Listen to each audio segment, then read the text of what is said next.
Welcome to my 5-part series, Putting Your Story to Work. I'm charleshsuan and I will be your storytelling sales coach.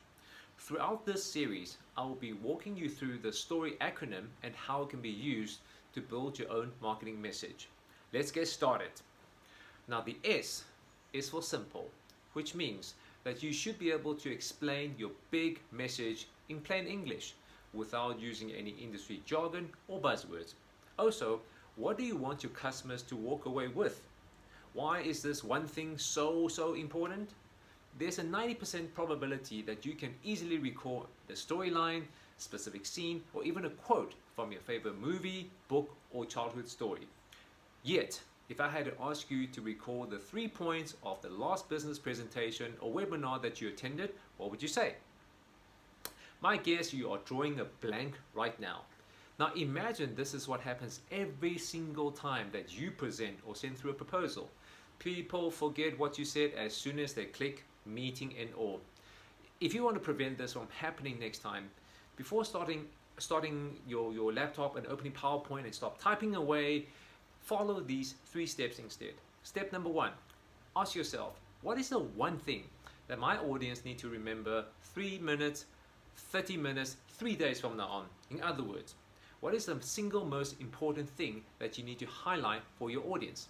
Step number 2, once you have decided their main point, it should be the core idea that you're trying to convey.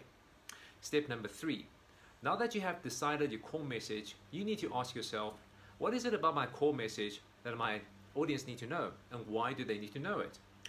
By constantly following these 3 questions, it will force yourself to keep your message simple and clear. Now let me share an example with you. I have plenty of friends that have difficulty finding the right balance between being a good parent, building a career or business, and paying the bills at the same time. And I see them struggling to spend quality time with their kids, especially as many of them are now working from home, constantly needed to be on video conferencing, and we are always on. And they know that the kids grow up so fast, and they feel guilty for missing certain milestones in the kids' lives. So now, let's say if I want to address this, and I came up with a talk called Work-Life Balance During COVID in the 4th Industrial Revolution. It sounds pretty good, right? It's got all the buzzwords, but when you really think about it, what does it actually mean? What if I scrapped all the buzzwords and simply called my talk 18 Summers? What if I told you that you only get 18 summers with your children? 18 summers is all you get before they grow their own wings and fly away into the world.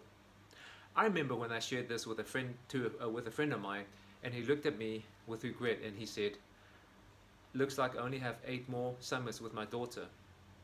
Now let's look at the 3 steps that I mentioned previously. Step number 1, what is the one thing I want people to remember?